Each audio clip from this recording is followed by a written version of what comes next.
Meeting with Prime Minister Netanyahu yesterday. Has your thinking changed at all as it relates to these negotiations with Iran or the timeline with Iran? We have to make a deal, otherwise it's going to be very traumatic. Very traumatic. I don't want that to happen, but we have to make a deal. They should have made a deal the first time, and they got midnight hammer instead. And this will be very traumatic for Iran if they don't make a deal. Look, if they don't make a deal, then it'll be a different story. But we had a very good meeting yesterday with Bibi Netanyahu, and he understands, but it's ultimately up to me. If the deal isn't a very fair deal and a very good deal with Iran, then it's going to be, I think, a very difficult time for them in the back. I guess over the next month, something like that. Yeah, shouldn't take, I mean, it should happen quickly. They should agree very quickly. Let's move on to this. Israeli Prime Minister Netanyahu at the White House today, that meeting focusing on Iran as President Trump continues to seek a nuclear deal. Reports coming out of that the president is weighing sending a second carrier strike group to the area near Iran if said talks fail. So the president taking a Truth Social saying, quote, "There was nothing definitive reached other than I insisted that negotiations with Iran continue to see whether or not a deal can be consummated. If it can, I let the prime minister know that will be a preference. If it cannot, we will just have to see what the outcome will be. Last time Iran decided that they were better off not making a deal, and they were hit with midnight hammer. That did not work well for them." So, Brent, you know, part of this is just the president says deal. You know, what does he mean by deal? Does he just inevitably mean like the Iranian regime's got to go and it's either going to be the easy way or the hard way? How do you interpret that? Donald Trump is a bully. So he's going to sit there and say bully things. But at the end of the day, Iran is a big country. And there's a lot of targets, and we don't have enough weapons to hit these targets. They've dispersed their missiles, dispersed their leadership. Again, their ballistic missiles are their knockout blow. The Iranians have said that they will strike the furthest point from which American airplanes, assets that attack Iran are based. So right now, that means they're going to be striking European bases with missiles that Europe can't shoot down. That's just the facts. You know, nobody's ready for this. Nobody's ready for about what's to happen. You know, in the past, we've bombed Iran and got away with it. That's what Trump did. You know, we sent the B-2s in. They hit Fordo and they hit some other places, Natanz. And Iran sent, a half a dozen missiles to a base that was already evacuated. Many of those missiles were the old missiles that got shot down.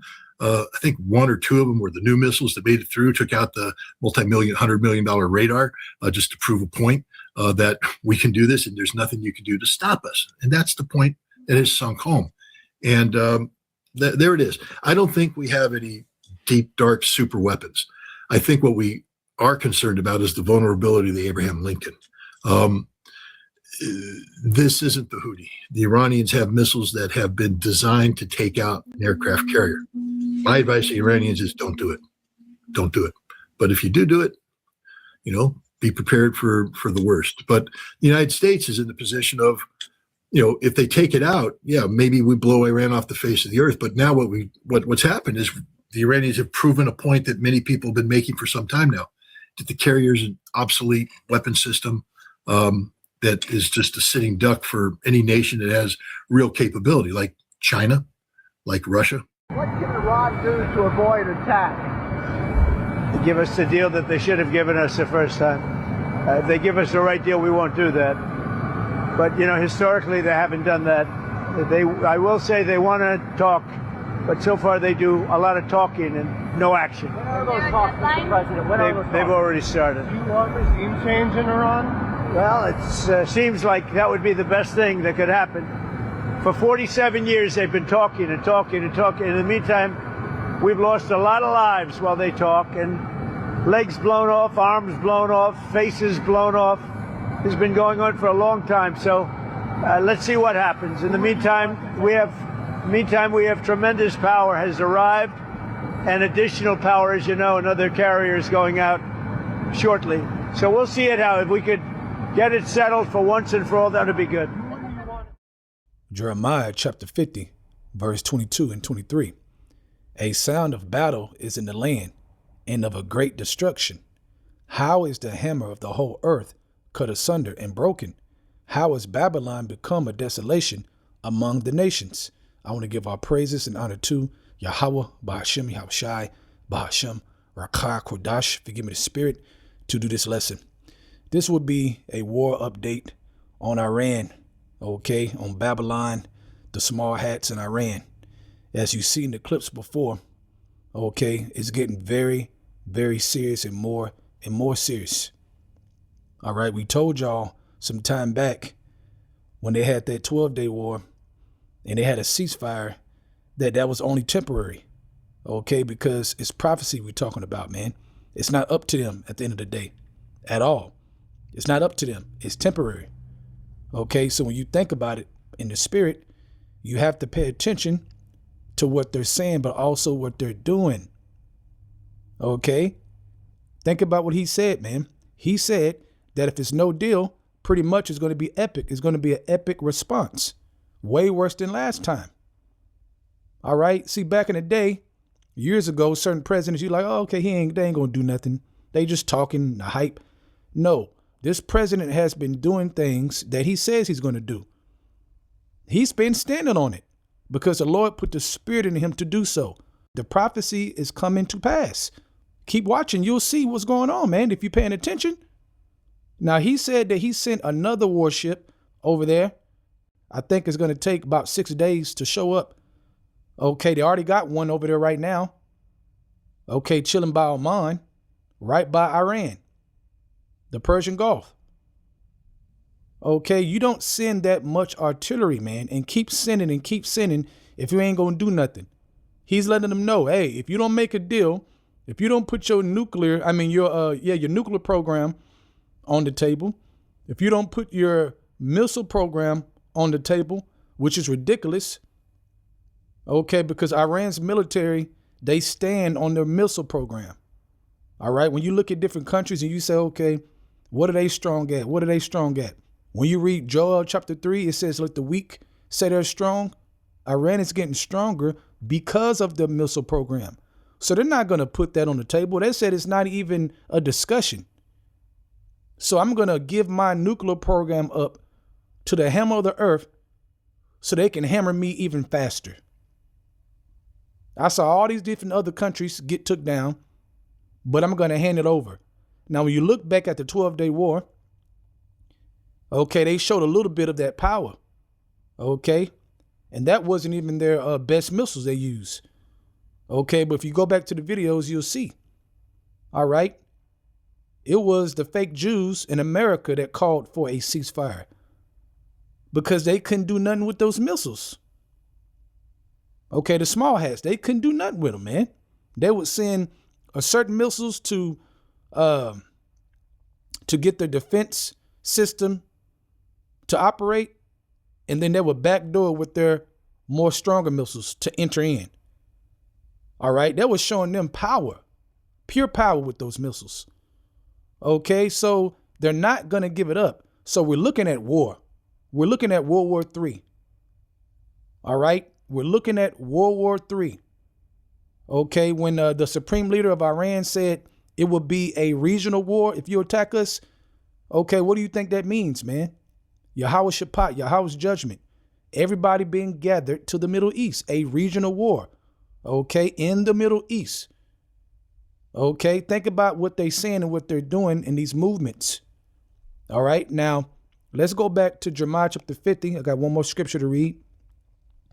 Let's read. Matter of fact, I'll read 23 again and then read 24. How is the hammer of the whole earth cut asunder and broken? How is Babylon become a desolation among the nations? And they keep pushing this hammer, all the news, the hammer, all the hammers coming again, all the midnight hammer, another hammer. Okay, wake up, man. All right, that's supposed to tell you who they are. That's supposed to tell you that America is Babylon. That's supposed to tell you that we are at the end. Okay, because when the hammer of the earth is so proud to call himself the hammer, okay, that's linked with the scriptures that we prophesied, all right, and they're proud about it. Think about it, man. Pride come before destruction. Okay, so the Lord put the spirit on these Edomites to keep saying hammer, hammer this, we're the hammer, another hammer. Okay, to alert our spirits to say, oh shit, we here. This is it. Okay, because that hammer thinks it's going to hammer Iran. It's not going to happen. How you think World War III is going to get to the max? Because they think they're going to hammer Iran, being the bully of the whole earth. Everybody's scared of us. They fear us. Okay. Yeah, but it's coming to an end. The great whore, the beautiful, they thought the whore was so beautiful. Now she's ugly, nasty, stanky, smell like a fish market. She got STDs. It's over. Okay, it is over, man. Let's go to verse 24. I have laid a snare for thee, and thou art also taken. So it's a trap to get them to go over there, man. The Lord is setting a trap right now for Babylon, for Esau, to get all those troops together over there. How do you not see this happening? All right. I have laid a snare for thee, and thou art also taken, O Babylon, and thou was not aware. Right, because you're so prideful, you're so lofty and haughty, they're not aware that it's a trap that's happening in real time right now as we speak. Okay, thou art found and also caught, because thou hast striven against the Lord, against YAHAWASHI. So the Lord is setting it up. The Lord is making them all proud and thinking they're going to do this and continue to be the hammer. Okay, but like I started with, man, the hammer is going to become a desolation among the nations. It says how? That was so strong. America's power, military, so strong. The best. They always talk about how they got the best military in the world. But it's coming to an end. Okay, let the weak say they're strong. They're getting their military might. Okay, over the years, up and up and up. Okay, certain allies getting together. Russia, China, Iran. Okay, et cetera, et cetera. Okay, so spiritually understand. He's sending a whole nother armada ship. I think the biggest ship they got this time. Okay, so the second ship, I think, is the biggest ship, warship that America has. Think about that. Okay, what's going to happen? Okay, think about that, man. They're sitting over there, okay, right by Iran, saying, hey, do this deal or else. Iran is saying, okay, well, you know what? Since you're on that bullshit, we're going to go to all out war. Okay, so keep watching, keep paying attention. We're going to keep bringing up news. We're going to keep prophesying. Okay, but we're super, super close. And this is getting very, very, very, very serious. Okay, so with that, I hope you're edified. I'm going to give our praises and honor to Yahawah, BAHASHAM, YAHWAHSHI, BAHASHAM, RAKAH, Kodash, forgive me the spirit. To do this lesson, double honors to the elders of Great Millstone, and shalom to your Akamite that is doing the truth in all sincerity. Shalom.